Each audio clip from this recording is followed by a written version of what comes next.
901 Shelby Drive, look alive, look alive.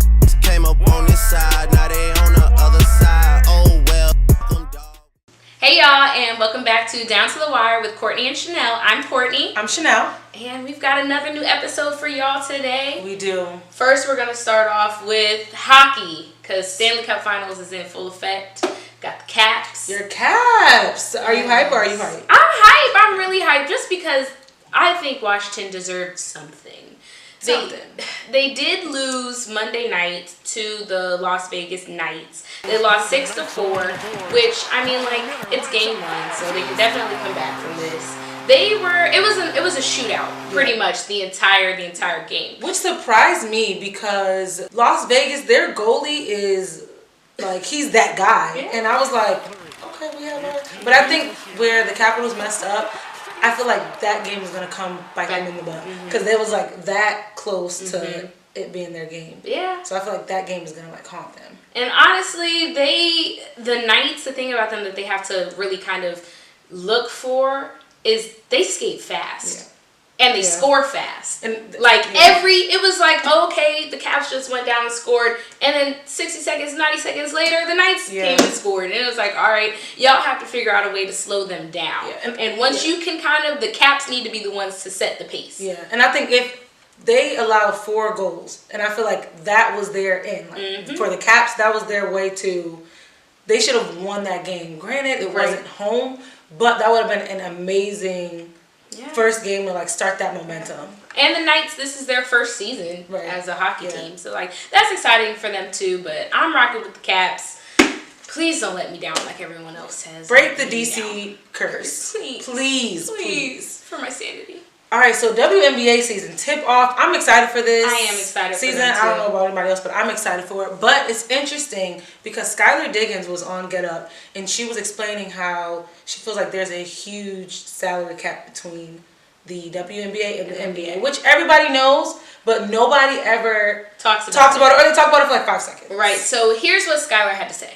Because the WNBA, as a subsidiary of the NBA, and we see how much money is generated by that league, I just feel like they don't do a good job of dedicating resources to help promote you guys' league, but more importantly, the pay disparity. How do you guys feel about that when you see the astronomical numbers that the NBA players make versus the pay grade that happens in the WNBA? Yeah, it's unfortunate. And a lot of us, we obviously play for the passion and love for the game. A lot of women play 2 seasons, going over season to off season, playing in the WNBA as well. So you could argue that we have a longer season and put in, equal work. But I think she's absolutely correct. I think that it's not fair. It's wrong. And honestly, Jalen Rose, when he was talking to her about this, he was kind of saying that there are so many marketing tactics that the NBA, because the WNBA is a subsidiary of the NBA. There's no excuse. Literally, there's no excuse. So you should be able to brand them just as much as you're branding NBA players. They are just as competitive. Honestly, a lot of people, I worked for the Mystics last season, and a lot of people would like the WNBA more if they knew about it more, if they knew when games were, and they knew who these players were. And I think the interesting part about it is that she kept saying, like, in that conversation, she kept saying the most competitive sport, which I was listening to, and at first I was like, come on now. But then I was like, it is competitive because they're competing against other sports. Like, they're competing against the NBA. And it's crazy because their salary starts at $50,000 and caps at $110,000. Whereas disgusting. It's disgusting. Whereas the NBA, their starts at $560,000. So you're telling me that Marcus Smart you can't even get half. Marcus Smart is making $4.5 million. That's crazy. That's crazy. Whereas you have Candace Parker, you have Maya Moore, all these players that are actually something to their team. No shade, Marcus Smart, but It's just it's crazy. ridiculous. And honestly, when she was saying how a lot of players don't even take a season off. Yeah. They go and play overseas. Right. And it's like, do you know how much they're busting their butt? Got 2 jobs. Right. Yeah. To entertain us. And for this league, and it's like, come on, they should be compensated way more. Yeah. This gap is way too big. It'd be different if the gap was maybe a couple thousand. No, there's millions of dollars missing. And I think they need to, the men and they have to find some. There are too many creative people to not have some type of idea of how to bring more exposure to the WNBA, because people would watch it. It's exciting once I watch it because I've watched those players in college, right? So once you're invested in the players, it definitely makes it easier. I actually, this is a little plug, but I met Skylar Diggins last summer. She's gorgeous. She's so nice. I met Maya Moore, like when she was playing for UConn, and she's the same, like exactly how you would think she is. And I just think, I don't know how they're gonna get it done, but it needs to be a serious, because they play just as hard, if not harder, than some of these NBA players. Yeah, retweet.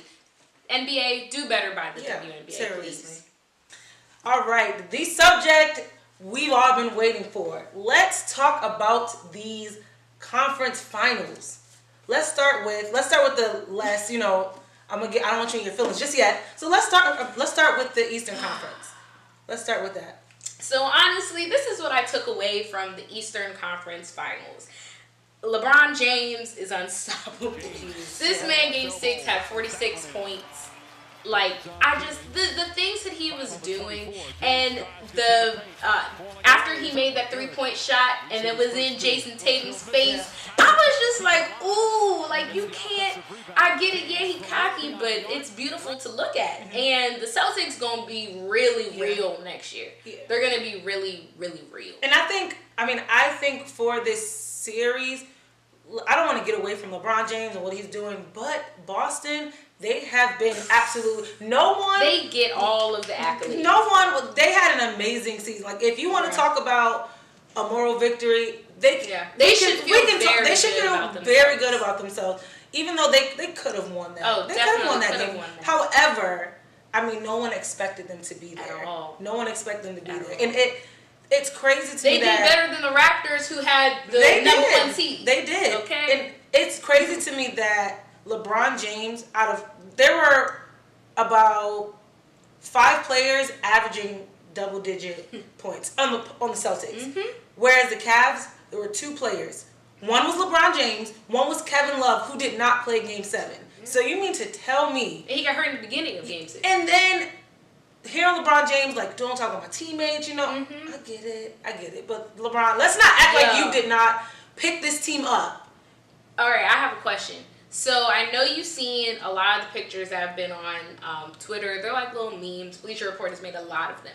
How should the Cavs supporting cast feel about all of these things that are just saying that LeBron is carrying all the weight, LeBron is carrying them? Should they feel like, oh man, we ain't really did nothing? Or should they feel like, wait, no, Well, they have to step up. They cannot let LeBron James get embarrassed this next, like, for the NBA Finals. Like, they can't let it happen.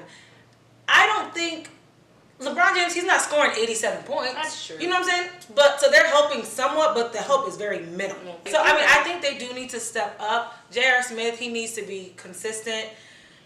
Kyle Korver needs to be consistent. Everybody needs to be consistent, because LeBron James is the only person doing anything. All right. I guess we can talk about. All right, let's talk about these Western Conference Finals. The Warriors defeat the Rockets 101-92 to advance to their 4th consecutive NBA Finals. All right. Okay. Talk to me. I'm just talking to the Houston Rockets as a whole, because I'm so mad. It's been 24 hours. I've had an entire day to process this, and I'm still just as mad as I was last night. How do y'all miss 27 consecutive 3-point shots? Why not at shot 10? But why didn't you guys just go, oh, okay. A lot of them are wide open. That doesn't make anything, but they're still not sinking. Come on. Give me a second. Because Klay Thompson had 3 fouls within the first 8 minutes of the game. By the third quarter, he had 4. They could have easily had him foul out. So then they would have been down Clay and down Iggy, and they could have, if they would have been in the paint, and they would have been playing that physical basketball that I know the Rockets can do. But that's not what they're known for. It's not necessarily what they're known for, but it's what they can do, and that's what you need to do when the cards are stacked in your favor. When you have the lead, when you already have a lead, the way that they did the entire first half, and you see your opening, you know that Clay is one of their go-to three-point man. You know that on defense, Clay already got 3 fouls. All right, I'm about to make him foul out. Like, he's just... That's what they should have been doing. That should have been their game plan because they could have done it. Honestly, there's no excuse. But then when you switch up your game plan, let's say they switch up the game plan, they don't shoot any 3-pointers. They're just, you know what, guys, we're gonna go hard in the paint. No, you don't gotta go hard in the paint the whole time. But I'm just saying they kind of. I agree with you. They were absolutely horrible. Like the worst. Like they choked. Their choking was James ridiculous. Harden's 3 points was 6 and 29. He made the I mean, look at everybody else. I mean, Trevor Ariza had nothing. Yeah. Eric Gordon. They really should, like, I get it, CP3 was out. Honestly, I feel really bad for Chris Paul. I want to give him a hug. Yeah. Like, I do feel bad. But my thing is that the game was theirs to have. It was. The game was really theirs to have. And, you know, I wanted the Warriors to win. However, the refs didn't help they either. was working. Because those plays they didn't call, like when James Harden shot 2 different 3-pointers and got hit. Mm-hmm. And he didn't make them. And they didn't call that. And then he shot a 3-pointer, made it, and they called it a foul on the floor. So it's just like those little plays. I mean, I get it. That's no excuse. But those little plays, they play into the momentum of the game. That's true. And they didn't have Chris Paul, who has been that second half guy the entire. But you got to step up. I mean, come on. Like, God, I'm so mad. If it was, that was their game. Yeah. But honestly, one of the big takeaways that I took from Game 7, or that I took from this series in general, is that I genuinely think that the Golden State Warriors are overhyped. Yeah. I think that there are holes in their game, but the other team needs to be able to see those holes and, like, get that opportunity. They need to actually do it when they see the holes in their game. Because if you look at the first half, Steph wasn't doing so hot. Then once he starts having fun with the ball, and that's something I noticed last night, you cannot let Steph have fun with the basketball, because that's when he starts making every 3-pointer. When there's under pressure, when Golden State is down, he may make a couple threes, he may make a couple clutch shots, but last night, second half, once they were up, every 3-point shot he tried to make, But they know that, though. Exactly. I mean, they've been in this position a bunch of times. They've come back, like, from when they played the Thunder. Like, they've been in this position, and they know what works, and they know that they are the best team. I do think the Warriors, as an organization, they have been very blessed because they've got a championship when Kyrie Irving and Kevin Love was out. They got one. They're about to get one now because my man's LeBron got nothing. And Chris Paul went out. If Chris Paul plays that game, it's a completely different game. But that's a huge what if, because I think they elevate their game to the competition. Yeah. Like, I feel like if Chris Paul was playing yesterday, I still might give them the edge because I'm not sure what to get from Chris Paul, but he was missed he would have a lot. been a He was missed a lot. Yeah. Honestly, I don't want to watch the Cavs. So this is my question for you. So I know a lot of people, including you guys are tired of this matchup. Mm-hmm. But is there a new storyline this year? Is the storyline changed? No. I mean, this is not. It's the same Warriors Cavs. This is not. The only thing that's gonna be said is when the. So here's what I think is actually going to happen. I think that either the Cavs are going to get swept, mm-hmm. or they'll win game 3 or 4. They'll win one. They'll win one game. But they'll win 3 or 4 just to keep from getting swept. But I don't think that it's a different narrative. I think that the only thing that's going to be different is when they win, the haters like me will be like, well, LeBron didn't have no help. Yeah. LeBron didn't Chris have Paul no was help. hurt. Right. Like, Yeah. we'll have more reasons as to why the win was fluke. Which is understandable. So is it safe to say you have the Warriors? Or Yeah, you're just, it's just the you only thing plead the that makes fifth? sense. You don't want I to mean, say I it? don't care. I really don't. You I are asked this on Twitter. you're really bothered right now. I asked this on Twitter I'm earlier, sad. and we had 26 votes, and 46% of our voters said that the Warriors would win. 31% of them said, who cares? Because we're all feeling who cares. Well, we knew this was going to happen. I mean, the only thing that makes it bad is because Houston, this playoff, they gave us kind of false hope. Yeah. But even coming into the playoffs, we knew that the Warriors, from when they won last year, we were like, oh, they're going to win again next year. Yeah. So we knew, but teams like Boston, It's teams just like the Rockets, they annoying. gave us false hope. Like, Yeah. oh, maybe you guys can beat them. It's just annoying to watch. It'd be different. Like I said a couple episodes ago, I would have been fine with either the Cavs or Golden State. I just didn't Don't want want them both. again. Yeah. Like, bruh, honestly, to me, it's old. Like, Yeah. it genuinely is old. I genuinely do not care.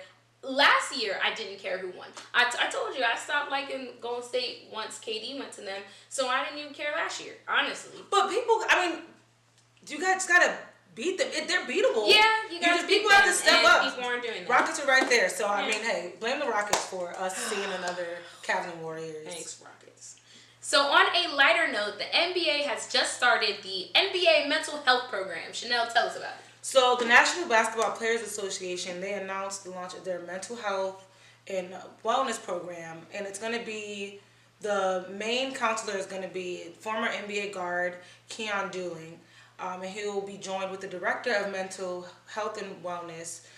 They haven't really said much about what exactly it's going to, what type of programs, but it's going to be there to help, players deal with, mental health issues, just like we heard, like Kevin Love's going through it.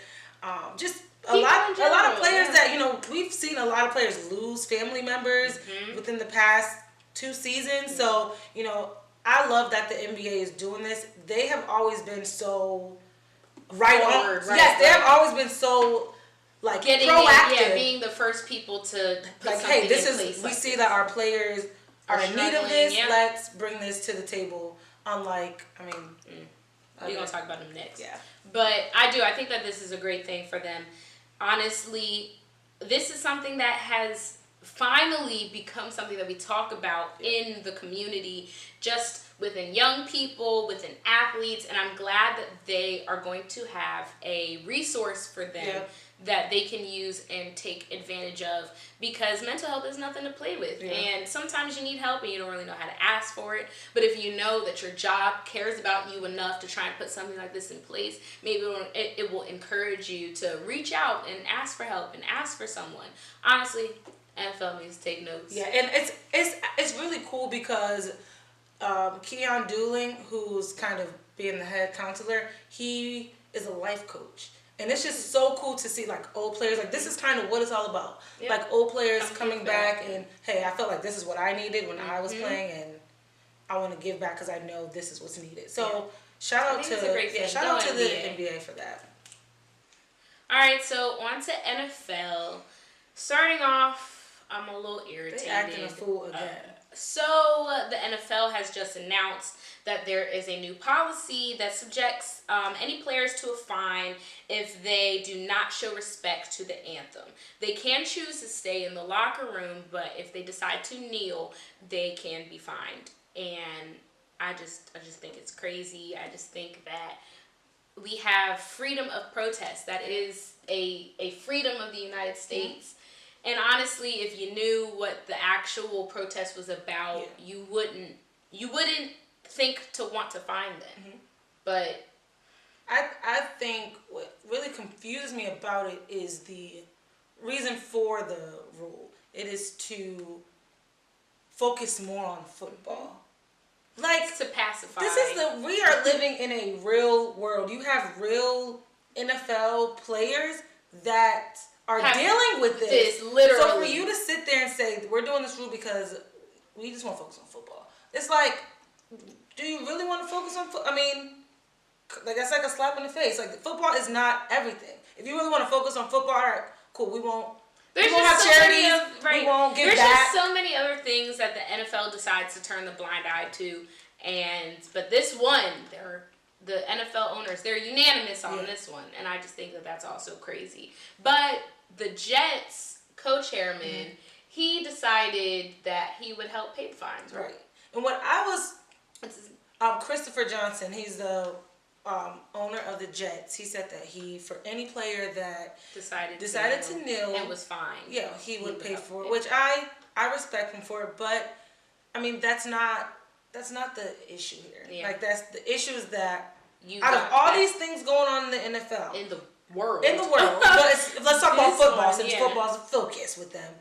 All these things going on in your league, and I want to pick this one needs to be fixed because we need to focus on football. It's just like worried about it's such a power, and if you want to kneel, you stay in the locker room. That's just crazy to me. But I expect a lot of players to probably stay in the locker room. It's gonna suck. I don't want to see that. Yeah. I don't.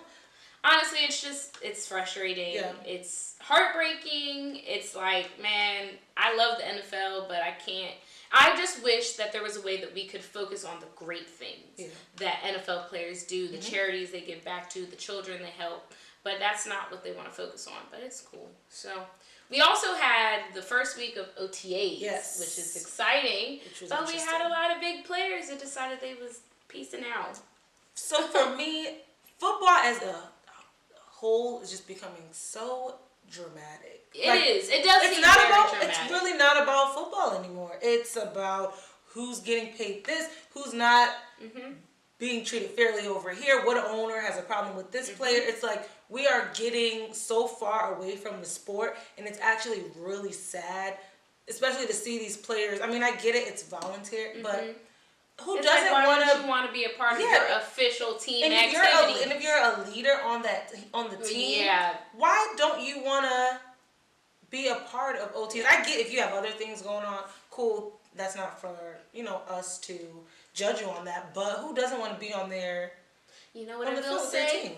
I'm proud of my Panthers. I follow them on Instagram, Snapchat. They've all been there, and they've been doing other team activities. They all went bowling. Like, hopefully, this chemistry will be able to match on the field. Right. But it's crazy. Julio didn't go. Odell didn't go.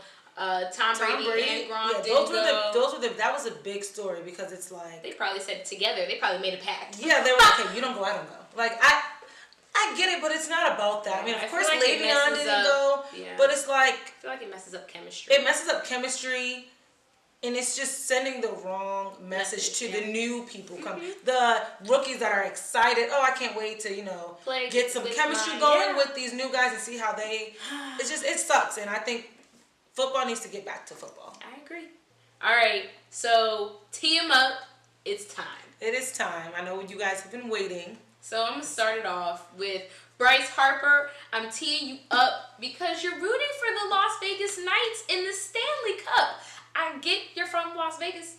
I don't care. I don't care. He went and he talked to the National Hockey League, their television network, and he did an interview with them and pretty much just saying why he loves the Las Vegas Knights and why he's going to be riding for them. And it was kind of hard for him because when he first, started playing for the Caps, he really liked the Caps, but he had to go with the home team. And he has to. I get it, but no. He would get slandered if he didn't go for it. But DC needs all the good juju that you can get. Yeah. And do you want the Nationals to go far, Bryce Harper? Well, then maybe you should give us some good luck for the Caps, please. Thank you. That was good. Thanks. Who you teeing up? So I am teeing up. I don't want to have to do it to him, but I am teeing up Kyrie Irving. Why, you ask? He hasn't been playing, so how could you be teeing up? Exactly. That was my question when you told me. Yeah, I'm teeing up Kyrie Irving because I must have missed him. He must have been in the concession stands. Game 7 when his team was 1 win away from the NBA Finals. I must have missed him. That's kind of messed up. No, I didn't miss him. So Kyrie Irving was not at the game. He was, he had nasal surgery. Well, that's necessary. It's necessary, but he didn't have it that day. It's not my business. So I need to mind my business. However, I'm not minding my business right now. He was recovering. You telling me you couldn't do the little Rip Hamilton? Like, you couldn't get that? You know what I mean? I just feel like he wasn't cleared to travel. No, I'm teeing on because it's at home. It's against LeBron James and the Cavs. That's also, yeah. And come on, all that they work so hard after you. And you not gonna after you them. stop playing and they're still holding your team down and you're not gonna make it to the game. Come on, that's not what teammate. That's not. You that's deserve not what to leaders get do. teed up. So you're getting teed up for that, Kyrie Irving. Yeah. Sorry. Hope you feel better though. You deserve shady boots. So you've come to the end of the show. You know what we're about to do. 2-minute drill. 2-minute drill. We've been doing really good lately. Yes. So let's see if we can keep that momentum. I think we can keep it up. All right. So you see, we got the clock. Can't see it. So ready? Let's go. Set. All right, Le'Veon Bell has a new track out called Target, which is throwing jabs at the Steelers organization. Is this contract is this, contract situation becoming too much? It is. Don't have a record to diss your team. Like, just play. Just play. Seriously, all the jabs he was throwing during that diss, it was so unnecessary. If you have he's taking it away from football. I don't like it. All right, so Kobe tweeted 2 nights ago, we can enjoy one without tearing down one. I love what he's doing. Don't debate what can't be definitively won by anyone. Hashtag enjoy my 5, hashtag enjoy MJ6, hashtag enjoy LBJ Quest. Look, I hope that tweet just put an end to all the comparisons because there's no way in the world that we would have ever known what MJ would have been like playing against LeBron James. There's just no way that we would have known these things. So let's just quit it. And honestly, but I've been on this one. I've been on this one when it comes to talking about rings. I feel like that should be the icing on the top. It shouldn't be the whole argument. Yeah. Let's enjoy LeBron James' quest. Let's stop comparing him to the other greats. I was telling somebody this the other night, I ain't never seen Larry Bird play basketball. I ain't never seen Dr. J play basketball. So how are we I wasn't alive. Yeah. Do I understand that they're great? Yes. But I didn't watch them. So stop comparing people that don't got nothing to do with nobody else. Yeah. So the Seattle Seahawks, they just signed Brandon Marshall to a 1-year deal. How do I feel about it? You can't really, there's low risk. He's going to be with Doug Baldwin and Tyler Lockett. And he has a bunch of experience. You don't really risk anything with it. If they can get 2015 Brandon Marshall, that'll be one heck of a move. Yeah. I don't know how I feel about that. All right. Cassius Marsh, he played for the Patriots, and he pretty much did an article with them pretty much saying how much he hated. Oh, wow. Yeah. We suck. We suck. That was really bad. Yeah. All this hype we was talking for us to suck, and I know that was my fault. I went on and on. I wasn't gonna drag you though. Ooh, it was me. I'm sorry. I felt heated.